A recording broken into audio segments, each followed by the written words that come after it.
ముందుగా హెడ్లైన్స్ చూద్దాం.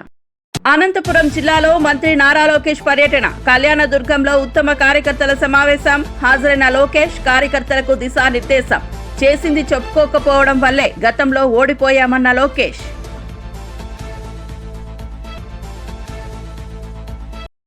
మెగా సిటీలుగా ఆ 3 నగరాలు మాస్టర్ ప్లాన్ సిద్ధం చేయాలన్న సీఎం చంద్రబాబు. 1,01,899 కోట్ల విలువైన 26 పరిశ్రమలకు రాష్ట్ర పెట్టుబడుల బోర్డు ఆమోదం.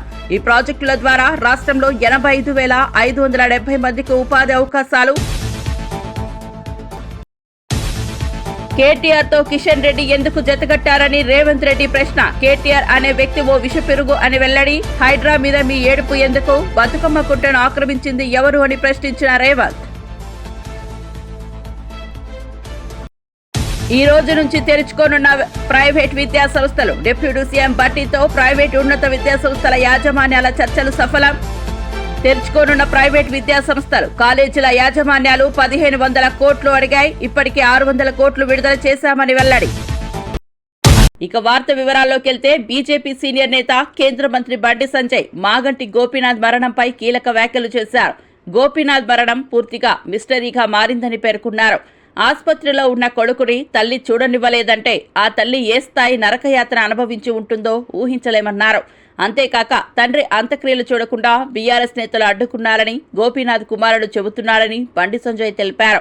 ఈ వ్యవహారం వెనుక ఉన్న అసలు నిజాలు వెలికి తీయాలని, సమగ్ర విచారణ జరిపించాలని ఆయన డిమాండ్ చేశారు. ఇవాళ కొంతమందికి 2 భార్యలు ఉంటున్నారు, 4 పిల్లలు ఉంటున్నారు. కానీ తల్లి ఒక్కతే ఉంటుంది అన్న. తల్లి ఒక్కతే ఉంటుంది. ఇన్ని సంవత్సరాలు పెంచి పోసేటువంటి తల్లికి ఇలా సొంత కొడుకును హాస్పిటల్లో చూసుకోలేని పరిస్థితి తీసుకొస్తే ఆ తల్లి ఎంత తల్లడిలాలే, ఎంత బాధ అనుభవిస్తుందో ఇవాళ ఇన్ని రోజులు ఈ సమాజాన్ని తెలియలే. సరే, ఆ తెర వెనుక ఎవరున్నారో మనకు సంబంధం లేదు. ఆ తల్లి ఏదో ప్రిపేర్ అయి చెప్పినట్లేదు. ఆమె ఆవేదన బయటకు వస్తున్నది. ఆమె చదువుకున్న నిన్న ఆమె చూస్తుంటే బాధ అనిపిస్తున్నది. ఇవాళ తెలంగాణ మొత్తం కూడా కోడే కూస్తున్నది. అరే పాపం, తల్లికి సొంత కొడుకును చూపెట్టరా? ఇంకా తల్లికి చూపెట్టకుంటే, భార్యకు చూపెట్టకుంటే, కొడుకుకు చూపెట్టకుంటే ఇంకెవరు చూపెడతారు? దీని వెనుక జరిగిన తతంగం ఏంది?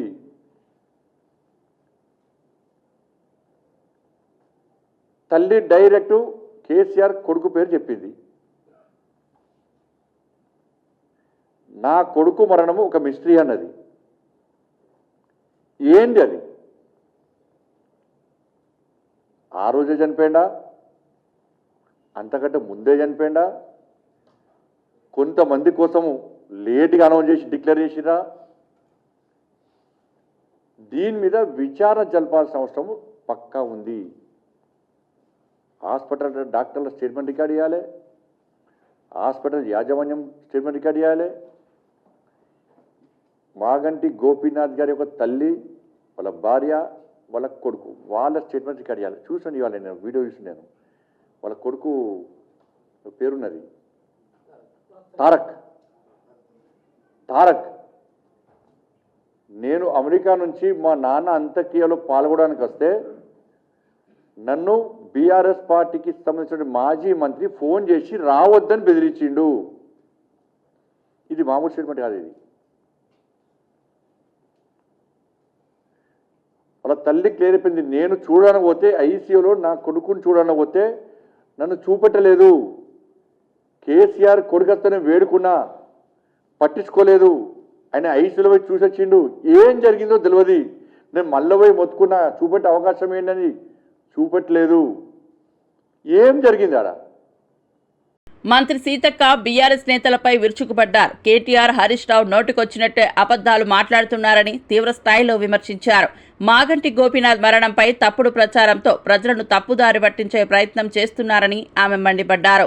సొంత చెల్లిని, గోపీనాథ్ తల్లిని ఇబ్బంది పెట్టారని ఆరోపణలు బీఆర్ఎస్ నేతల మీద ఉన్నాయని గుర్తు చేశారు.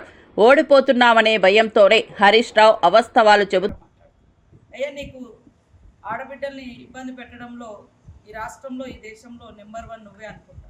ఎందుకంటే సొంత చెల్లిని సహించలేకపోయినాం, మాగంటి గారి తల్లిని కూడా ఇబ్బంది పెట్టినామని 90 ఏళ్ళ వయసు ఉన్నటువంటి ఒక తల్లి వచ్చి ఆమె ఆవేదన వ్యక్తం చేస్తుందంటే నువ్వు ఎలాంటి ఘనాపాటివో, ఎంత మోసకారివో, ఎంత మరి దుర్మార్గునివో నీ చెల్లి మాటలలో, మాగంటి గారి తల్లి మాటలలోనే బయటికి రావడం జరిగింది.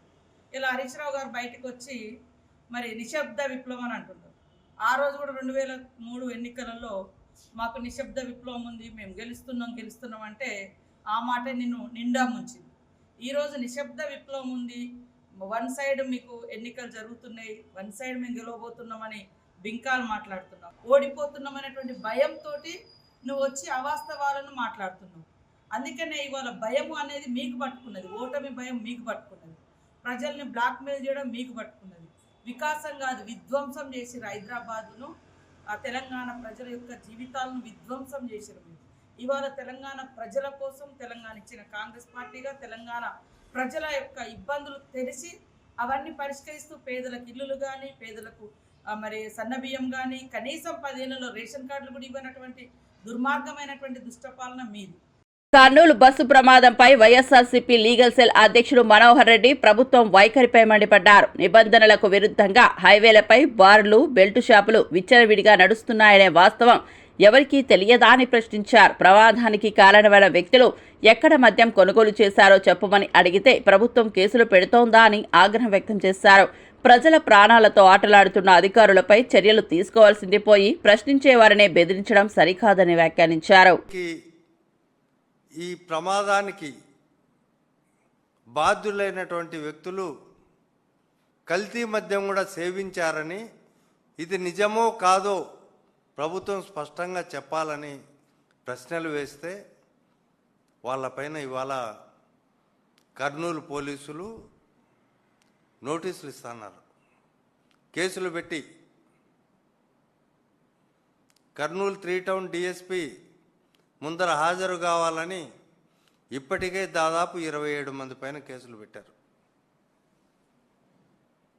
ఏంటి వీళ్ళు చేసిన తప్పేంటి? దీనికి పరాకాష్ఠగా ఇవాళ ఈరోజు వైఎస్ఆర్ కాంగ్రెస్ పార్టీ ఆఫీస్కి వచ్చి వైఎస్ఆర్ కాంగ్రెస్ పార్టీ ఆఫీసులోకి ప్రవేశించిన తర్వాత పార్టీ జనరల్ సెక్రటరీ అయినటువంటి పూడి శ్రీహరికి నోటీసులు ఇచ్చారు విచారణకు హాజరుగమ్మని.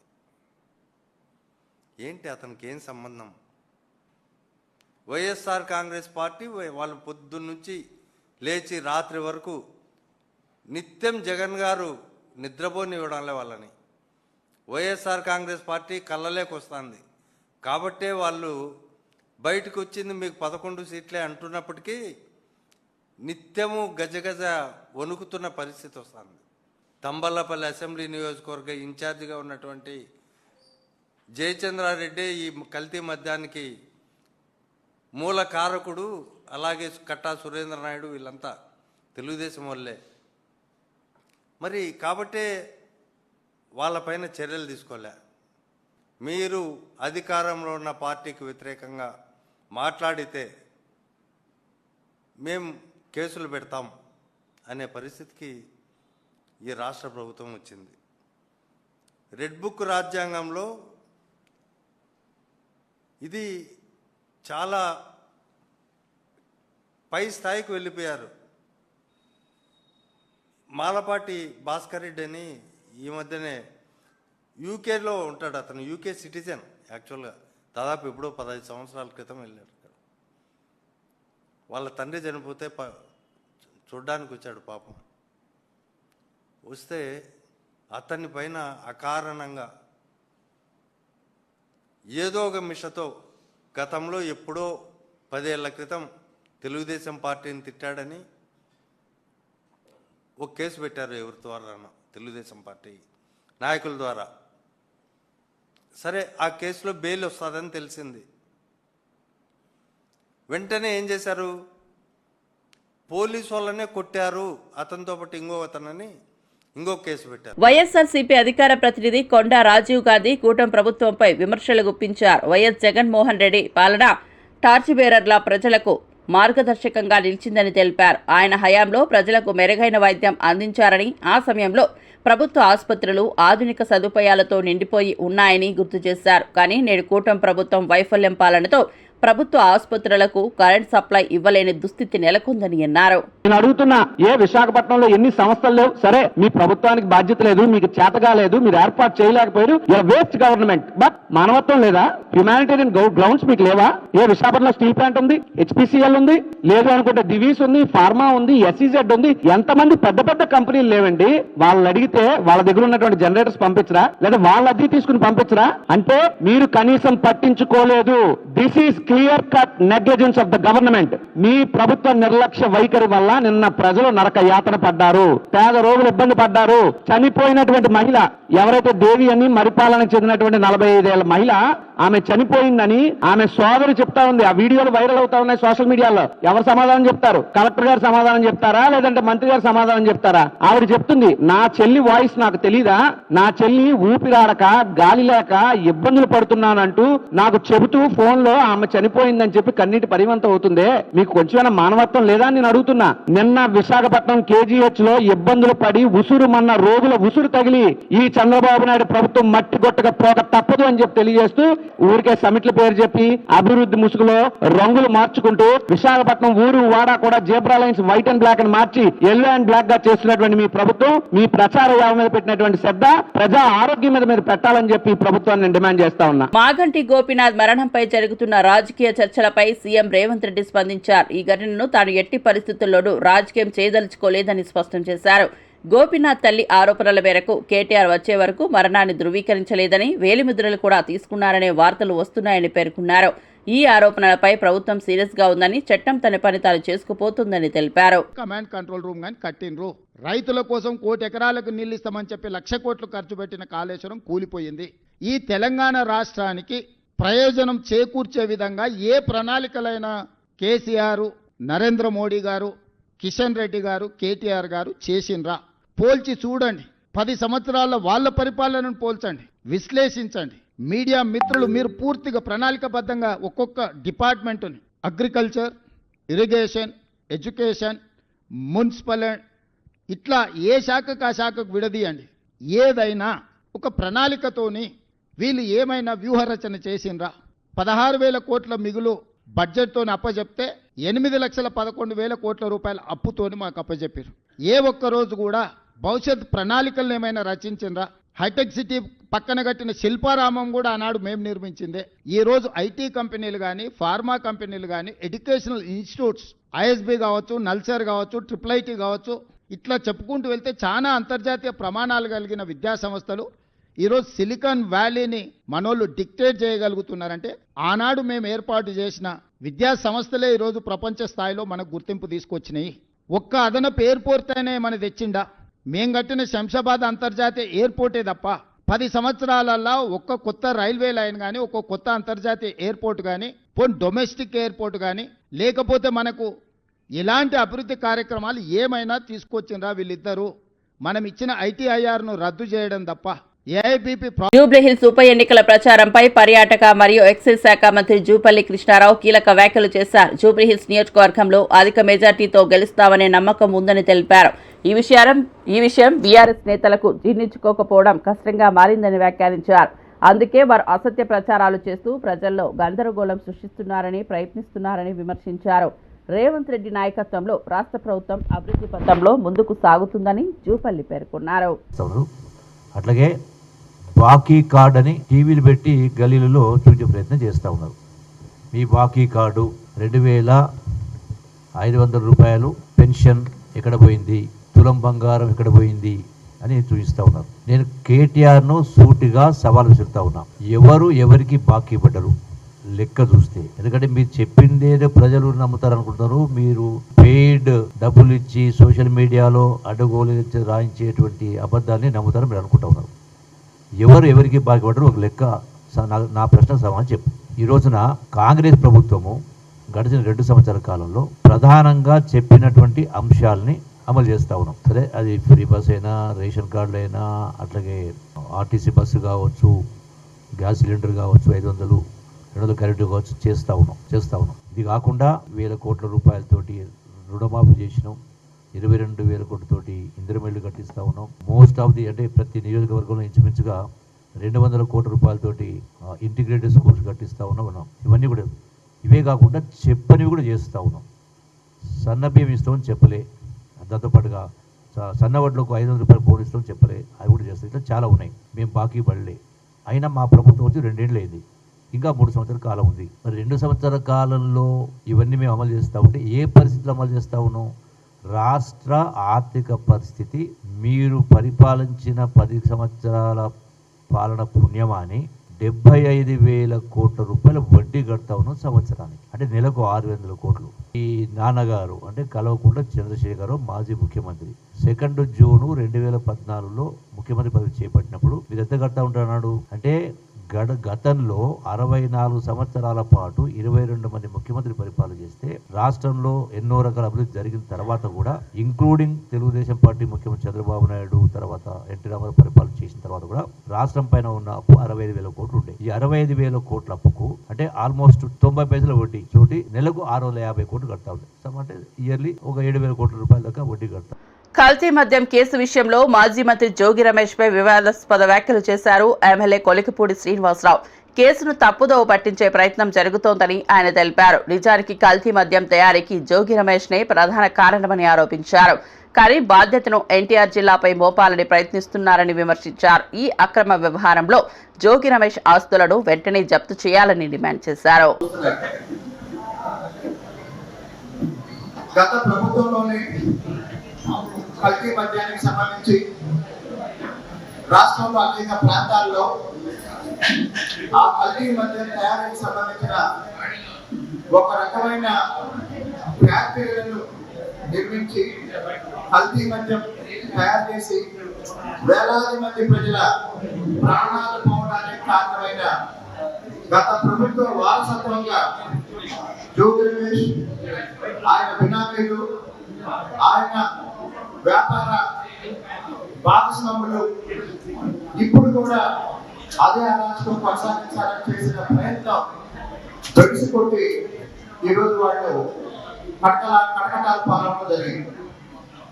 అయితే కేవలం ఇంత దుర్మార్గమైన కల్తీ మద్యానికి సంబంధించి పూర్తి ఆధారాలతో దొరికిన ఈ నేరస్తులకు సంబంధించి కేవలం అరెస్టులతో ఆపకుండా వాళ్ళ ఆస్తుల్ని జప్తు చేయమని గౌరవ ముఖ్యమంత్రి గారికి ఈ సందర్భంగా విజ్ఞప్తి. రాష్ట్ర ప్రభుత్వం ఎల్లప్పుడూ రైతుల సంక్షేమానికే ప్రాధాన్యం ఇస్తోందని ముఖ్యమంత్రి చంద్రబాబు నాయుడు స్పష్టం చేశారు.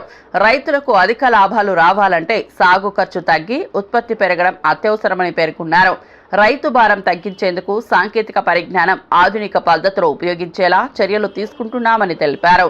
ప్రతి ఎకరానికి లాభం వచ్చేలా నీటి వనరుల వినియోగం, విత్తనాల నాణ్యత, మార్కెట్ ధరల స్థిరీకరణపై ప్రభుత్వం దృష్టి పెట్టిందని చెప్పారు.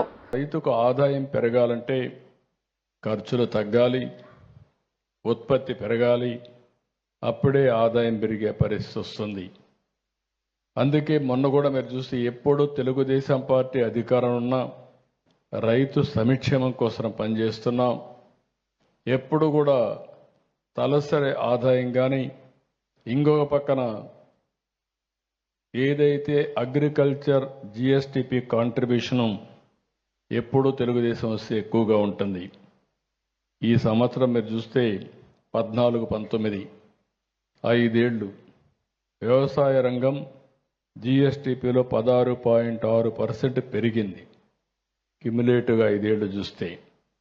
ఆ తర్వాత అది 10%కు తగ్గిపోయే పరిస్థితి వచ్చింది. మళ్ళీ ఈరోజు 2024-25 15.45%కి పెంచాం. అంటే ఇవన్నీ కూడా మనం చూసినప్పుడు ఎక్కడికక్కడ ఈ యొక్క జిఎస్టిపి పెరిగినప్పుడు రైతు కూడా ఆదాయం పెరిగే పరిస్థితి వస్తుంది. అదే మరి ఈరోజు మీరు చూస్తే 23-24 ఖరీఫ్లో కర్నూలు బస్సు దగ్ధం ఘటనపై పోలీసుల విచారణను వేగవంతం చేశారు. ఈ కేసులో వైసీపీ ప్రధాన కార్యదర్శి మీడియాపూడి శ్రీహరికి నోటీసులు జారీ చేసినట్లు సమాచారం. బస్సు దగ్ధానికి మద్యం కారణమని ఆయన చేసిన వ్యాఖ్యలపై పోలీసులు సీరియస్ గా ఉన్నారు. తప్పుడు ప్రచారంతో ప్రజల్లో అపోహలు రేపారనే ఆరోపణలతో నోటీసులు పంపినట్లు తెలుస్తోంది.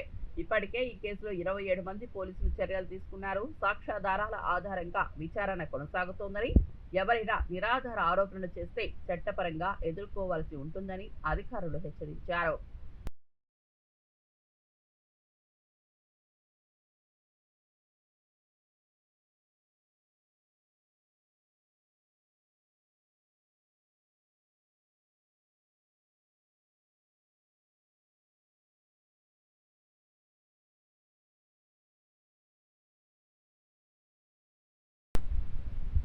క్రికెటర్ శ్రీచరణికి ప్రోత్సాహకంపై వైసీపీ నేతలు చేసిన వ్యాఖ్యలను కడప ఎమ్మెల్యే మాధవిరెడ్డి తీవ్రంగా ఖండించారు. ప్రోత్సాహకం ప్రకటించక ముందే బురద చల్లే ప్రయత్నం చేస్తున్నారని మండిపడ్డారు. క్రీడాకారులను ప్రోత్సహించడం ప్రభుత్వ ధ్యేయమని, కానీ వైసీపీ నేతలు రాజకీయ లాభాల కోసం అబద్ధాలు ప్రచారం చేస్తున్నారని విమర్శించారు. ఉనికి కోసం టీడీపీ నుంచి వలసపోయిన కొంతమంది నేతలు ఇప్పుడు ఆరోపణలు చేస్తూ ప్రజలను తప్పుదోవ పట్టిస్తున్నారని ఆమె ఎద్దేవా చేశారు. ఎద్దేవా చేస్తూ ఉంటారు. మన ప్రభుత్వము, కూటమి ప్రభుత్వము చేస్తున్న సంక్షేమ కార్యక్రమాల మీద రాద్ధాంతం చేస్తూ, మన రాష్ట్రంలో ఏ విషయం జరిగినా దాన్ని ఎద్దేవా చేస్తూ వాళ్ళ ఉనికిని కాపాడుకోవడానికి వాళ్ళు ఈరోజు పాపం స్ట్రగుల్ అవుతూ ఉంటారు. ముఖ్యంగా ఆ పార్టీలో పుట్టిన వాళ్ళకంటే తెలుగుదేశం పార్టీలో పుట్టి పదవులు అనుభవించి టికెట్లు తీసుకున్న వాళ్ళు, ఈ దఫా వాళ్ళకి అవకాశం లేని వాళ్ళందరూ ఆ పార్టీలో చేరి వాళ్ళ యొక్క హడావిడి ఎక్కువగా ఉంది. పాపం ఆ పార్టీలో పుట్టిన వాళ్ళకి వాళ్ళ పార్టీ కంటే తెలుగుదేశం పార్టీ, కూటమి ప్రభుత్వం, శ్రీ నారా చంద్రబాబు నాయుడు గారు బాగా సేవ చేస్తున్నారు. ప్రజలకి బాగా వాళ్ళ పరిస్థితులకు అనుగుణంగా వాళ్ళకి కావాల్సినవన్నీ సమకూరుస్తూ ముందుకు పోతుందని వాళ్ళ పార్టీలో ఉన్న వాళ్ళందరూ ఒప్పేసుకుంటున్నారు. బట్ ఇక్కడి నుంచి పోయిన వాళ్ళు, మైగ్రేట్ అయిన వాళ్ళు మాత్రమే రాద్దంతా చేస్తున్నారు. ఎందుకంటే ఉనికి చాలుకుంటున్నారు. ఈరోజు అంత వరల్డ్ కప్ సాధించి ప్రజలందరూ సంతోషంగా ఉంటే, మన రాష్ట్రానికి చెందిన, అది మరి కడపకు చెందిన అమ్మాయి ఆ యొక్క టీంలో మెంబర్ అయిపోయి ఈ విజయానికి ఆమె కూడా కారణం అవడం గురించి అందరూ ఆనందాలు వ్యక్తం చేస్తుంటే, ఒక్క చిటికెడు ఉప్పు పాలనట్టు ఎరగొడుతుందో ప్రజల యొక్క ఆనందాన్ని వీళ్ళు ఇలా ఎద్దేవా చేస్తూ అవహేళన చేస్తూ ఉంటారు. ఇది కూడా ప్రజలందరూ గమనిస్తున్నారు. ఈరోజు పొద్దున్నే శ్రీచరణి చంద్రబాబు నాయుడు గారిని, లోకేష్ గారిని ప్రత్యేకంగా కలవడం జరిగింది. అక్కడి నుంచి బయలుదేరి కడపకు రాబోతా ఉంది. ఈ నాయకులు మాట్లాడతారు, ఏం చేసినారు రాష్ట్రంలో, ఈ యొక్క క్రికెట్ ఆడిన అమ్మాయికి ఏమి ఇచ్చినారు, ఏం గౌరవం ఇచ్చినారు అంటూ ఎద్దేవా చేస్తూ ఉండరు. పక్క రాష్ట్రాల వాళ్ళు ₹1 కోటి ఇచ్చినారు, మనోళ్ళు ఏం పట్టించుకోవట్లేదు. మా యువ నాయకుడు నారా లోకేష్ గారి గురించి ఎద్దేవా చేస్తూ జెర్సీ వేసుకొని పోయినాడు బొంబాయి మ్యాచ్కి, మరి ఏమి చేసినాడు అని చెప్పేసి. ఎంత తొందరంటే ఇది మాట్లాడకపోతే మళ్ళీ ప్రభుత్వం ఇచ్చేసినా కూడా మాట్లాడకపోతే మా యొక్క మైక్ మీద పట్టుకున్న మాటలు ఎవరు వినరని ఆత్రం, ఆవేశం ఎక్కువ అయిపోయిందనమాట. వాస్తవంగా ఏ రోజు మ్యాచ్ అయిందో అదే రోజు రాత్రి మన అధ్యక్షుడు, parliament polit bureau member Srinivas Reddy గారు లోకేష్ గారితో మాట్లాడడం జరిగింది. మా కడపకు చెందిన అమ్మాయి ఈ టీంలో ఉంది, ఆమెకి మనము సరైన గౌరవం ఇస్తూ ఆమెను సన్మానించుకోవాల్సిన అవసరం ఉందంటే, లోకేష్ గారు దానికి స్పందించి మొత్తం సద్దుమణిగని మనం బాగా ఆలోచించి మన యువ క్రీడాకారిని మనము సన్మానిద్దాము, గౌరవిద్దాము, తగిన రీతిలో గౌరవిద్దామని చెప్పి ఆయన చెప్పడం జరిగింది. ఈ యొక్క కాన్వర్జేషన్కి నేనే సాక్షి. ఏ విధంగా మా నారా లోకేష్ గారు, మా ముఖ్యమంత్రి నారా చంద్రబాబు నాయుడు గారు మహిళ పక్షపాతో ఆ విధంగానే ఈరోజు సగౌరవంతో వాళ్ళు కలవడం జరిగింది మన యువ క్రీడాకారిని. అక్కడి నుంచి తను ఇక్కడికి వస్తోంది కడపకు. ఈ లోపలే మీ అందరికీ తెలుసు, ₹2.5 కోట్ల మాకు బహుమతిగా ప్రకటించడం జరిగింది. గ్రూప్ 1 స్థాయి ఉద్యోగం ప్రకటించడం జరిగింది. అలాగనే కడపలో దాదాపు 1000 గజాల స్థలాన్ని కూడా ప్రకటించడం జరిగింది. అనంతపురం జిల్లా కళ్యాణదుర్గం నియోజకవర్గంలో తెలుగుదేశం పార్టీ ఉత్తమ కార్యకర్తల సమావేశం ఘనంగా జరిగింది. ఈ కార్యక్రమానికి టీడీపీ జాతీయ ప్రధాన కార్యదర్శి, రాష్ట్ర మంత్రి నారా లోకేష్ హాజరయ్యారు. కార్యకర్తలు పార్టీ బలానికి వెన్నెముకలని అభివర్ణించిన లోకేష్ పనిచేసే వారందరికీ తగిన గుర్తింపు తప్పక దక్కుతుందని స్పష్టం చేశారు. ప్రభుత్వం చేస్తున్న అభివృద్ధి కార్యక్రమాలు, సంక్షేమ పథకాలను ప్రజల్లోకి తీసుకెళ్లే బాధ్యత ప్రతి కార్యకర్తదేనని పిలుపునిచ్చారు.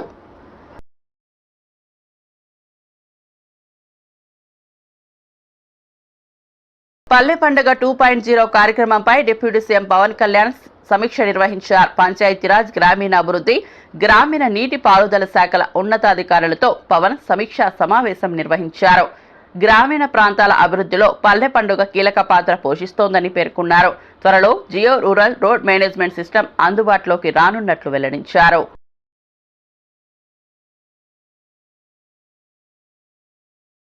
ప్రైవేట్ కళాశాలల యాజమాన్యాల ఆందోళనకు తెరపడింది. కాలేజీల బంద్ను ఉపసంహరించుకుంటున్నట్లు యాజమాన్యాలు ప్రకటించాయి.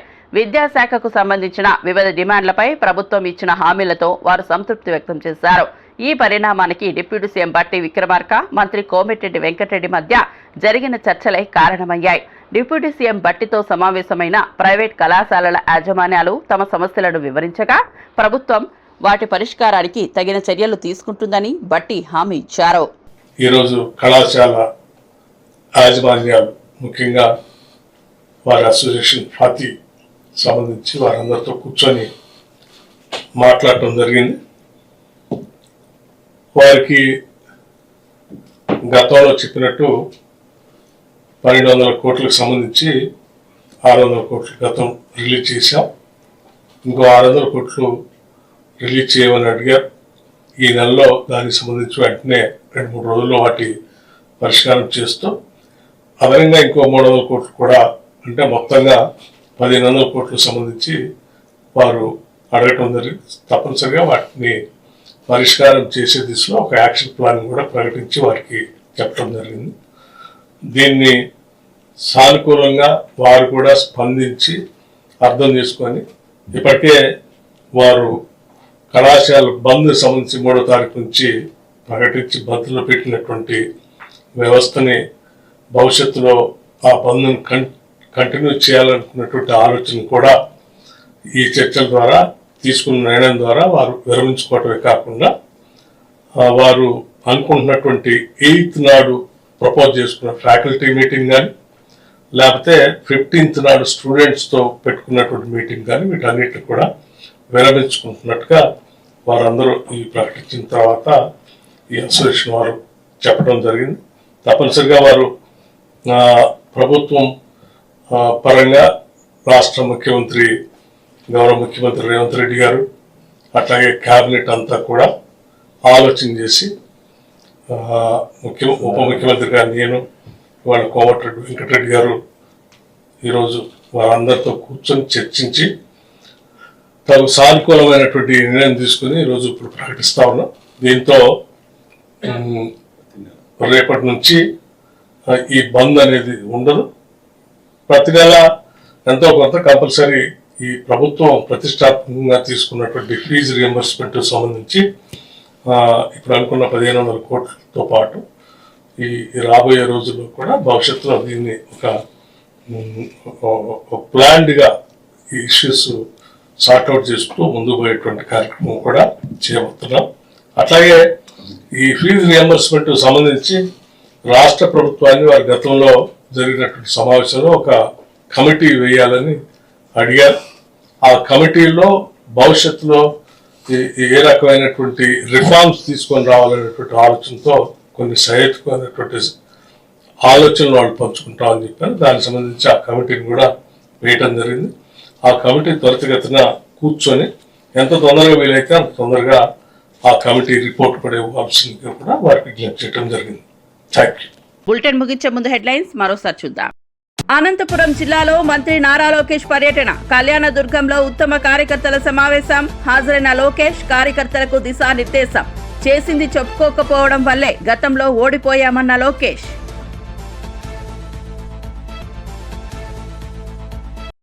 మెగా సిటీలుగా ఆ 3 నగరాలు మాస్టర్ ప్లాన్ సిద్ధం చేయాలన్న సీఎం చంద్రబాబు. 1,01,899 కోట్ల విలువైన 26 పరిశ్రమలకు రాష్ట్ర పెట్టుబడుల బోర్డు ఆమోదం. ఈ ప్రాజెక్టుల ద్వారా రాష్ట్రంలో 85,570 మందికి ఉపాధి అవకాశాలు. కేటీఆర్ తో కిషన్ రెడ్డి ఎందుకు జతగట్టారని రేవంత్ రెడ్డి ప్రశ్న. కేటీఆర్ అనే వ్యక్తి ఓ విషపెరుగు అని వెల్లడి. హైడ్రా మీద మీ ఏడుపు ఎందుకు? బతుకమ్మ కుట్టను ఆక్రమించింది ఎవరు అని ప్రశ్నించిన రేవంత్. ఈ రోజు నుంచి తెరుచుకోనున్న ప్రైవేట్ విద్యా సంస్థలు. డిప్యూటీ సీఎం బట్టితో ప్రైవేట్ ఉన్నత విద్యా సంస్థల యాజమాన్యాల చర్చలు సఫలం. తెరుచుకోనున్న ప్రైవేట్ విద్యా సంస్థలు, కాలేజీల యాజమాన్యాలు 1500 కోట్లు అడిగాయి. ఇప్పటికే 600 కోట్లు విడుదల చేశామని వెల్లడి. మరిన్ని అప్డేట్స్ కోసం చూస్తూనే ఉండండి